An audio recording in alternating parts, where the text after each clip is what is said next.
सर्दियों का मौसम जितना सुहावना लगता है, ये मौसम सेहत के लिए भी खास रहता है। सेहत के लिए भी बहुत सारे प्रॉब्लम लेके आता है।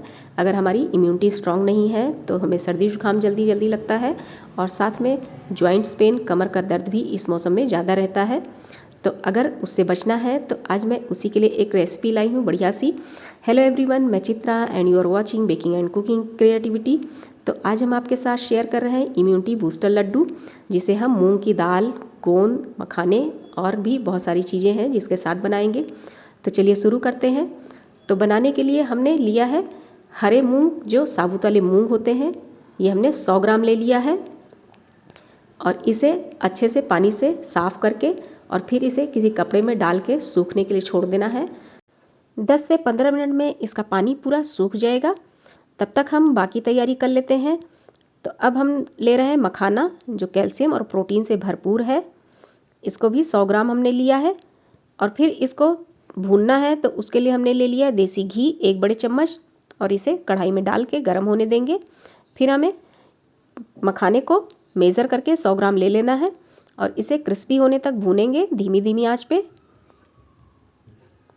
तो इसको चलाते हुए कंटिन्यू धीमी धीमी आंच पे भूनने के लिए रख दिया है हमने और थोड़ी देर बाद इसे चेक कर लेंगे। इस तरह से क्रिस्पी हो जाना चाहिए एकदम।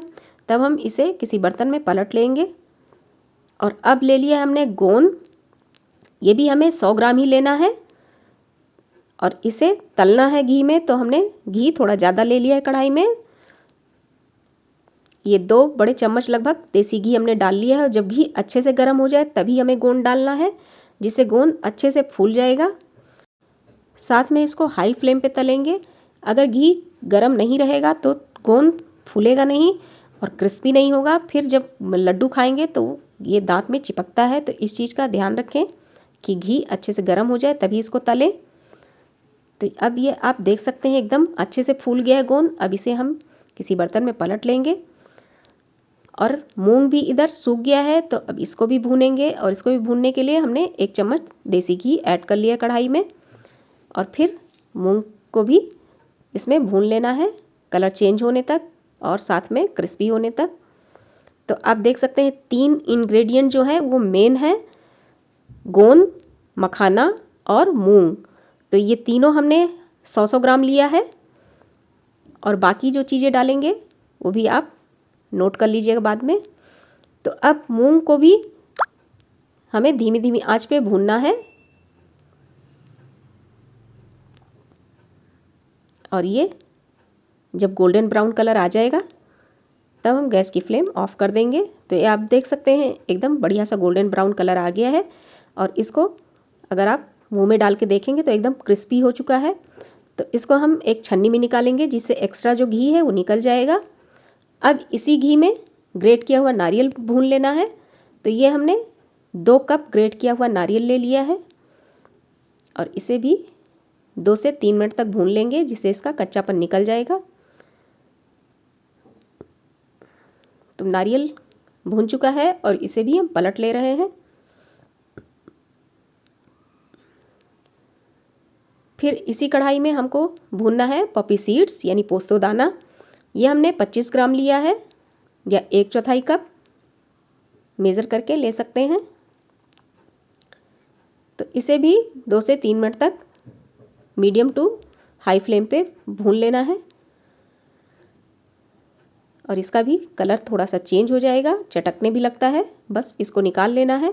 और इधर मखाने और गोंद ये सब चीज़ें ठंडी हो चुकी हैं, क्रिस्पी भी हो गई हैं अच्छे से। तो अब इसको हम ग्राइंडर जार में डाल के ग्राइंड कर लेंगे और इसे मोटा मोटा ही ग्राइंड करना है, बहुत ज़्यादा फाइन पाउडर नहीं बनाना है। तो अब ये मखाना हमने ग्राइंड कर लिया है और इसी तरह से गोंद भी ग्राइंड कर लेना है। तो ये तीनों चीज़ें हमें मखाना, गोंद और मूंग तीनों चीज़ें ग्राइंड करके ले लेनी है और तीनों चीज़ों को भी हम फाइन पाउडर नहीं बनाएंगे, एकदम दरदरा सा ग्राइंड करेंगे। तो ये गोंद भी ग्राइंड हो चुका है और अब इसी में दाल को भी, मूंग को यानी कि उसे भी ग्राइंड कर लेंगे।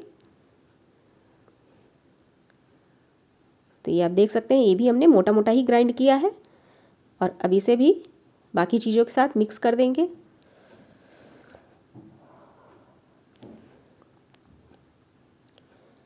और अब इसी में हम डाल रहे हैं 2 बड़े चम्मच भुनी हुई अजवाइन। अजवाइन सर्दियों के लिए बहुत ही फ़ायदेमंद है, साथ में ये कैल्शियम से भरपूर होता है और साथ में अगर जॉइंट्स पेन रहता है तो उसमें भी फ़ायदेमंद है। तो इसी के लिए मैंने इसको भी ऐड किया है। और साथ में लिया है हमने सौंठ, ये साबुत सौंठ हमने लिया था, इसको कूट कर ग्राइंड कर लिया है और इसका 1 कप पाउडर हमने इसमें मिक्स कर लिया है। सौंठ पाउडर मार्केट में भी मिल जाएगा, लेकिन अगर आप साबुत सौंठ लाके उसको ग्राइंड करके रखते हैं तो वो ज़्यादा अच्छा रहता है। तो अब सारी चीज़ों को हम मिक्स कर ले रहे हैं और यहाँ आप देख रहे हैं कि मैंने कोई काजू बादाम किशमिश ये सब चीज़ें नहीं ऐड की है, क्योंकि उससे वज़न बढ़ता है, तो वो चीज़ें मैंने अवॉइड की है। अब स्वीटनेस के लिए मैंने ले लिया है गुड़, ये ½ kg गुड़ है। यहाँ मेरा जितना सामान मैंने मिक्स किया था उससे लगभग 700 ग्राम सारा तैयार हो गया था। तो अब उसके साथ हम लगभग ½ kg गुड़ ऐड करेंगे स्वीटनेस के लिए। तो इसमें हमने 1/4 कप पानी ऐड कर दिया है और अब इसे मेल्ट होने तक पका लेंगे और इसे धीमी धीमी आंच पर चलाते हुए पकाना है और इसे तब तक पकाएंगे जब तक ये स्टिकी ना हो जाए। तो इसे फिंगर की टिप से चेक कर लेना है, जब ये स्टिकी हो जाए तो फिर गैस की फ्लेम ऑफ कर देंगे। और अब इसे हम डाल ले रहे हैं। गुड़ के सिरप को हमेशा छान के लेना है, जिससे उसमें कोई इम्प्योरिटीज़ हो तो वो लड्डू में नहीं आए, नहीं तो टेस्ट ख़राब हो जाएगा लड्डू का। तो इसलिए हमेशा गुड़ के सिरप को छान के ही लेना है। तो अब ये थोड़ा थोड़ा करके हम इसमें मिक्स करते जाएंगे स्पून की हेल्प से, क्योंकि गुड़ का सिरप अभी काफ़ी गर्म है। तो इसमें लगभग पूरा सिरप लग गया है ½ kg का। और अब इसका हम लड्डू बाइंड करेंगे। तो इस तरह से रोल करते हुए और लड्डू को बाइंड कर लेना है। और लड्डू थोड़ा गर्म रहे मिक्सचर तभी बाइंड कर लेना है, अदरवाइज़ ये बाइंड होने में दिक्कत आएगी। और अगर गर्म लगे तो हाथ में थोड़ा सा पानी या फिर देसी घी लगा लेना है और फिर इसी तरह से फटाफट लड्डू बाइंड कर लेना है। तो हमारे तो ये इम्यूनिटी बूस्टर लड्डू तैयार हो गए हैं। आप भी इस रेसिपी को ज़रूर ट्राई करें और रेसिपी पसंद आई हो तो वीडियो को लाइक और शेयर ज़रूर करें। चैनल पर नए हो तो सब्सक्राइब भी कर लें। तो फिर मिलते हैं नेक्स्ट वीडियो में नई रेसिपी के साथ, तब तक के लिए बाय।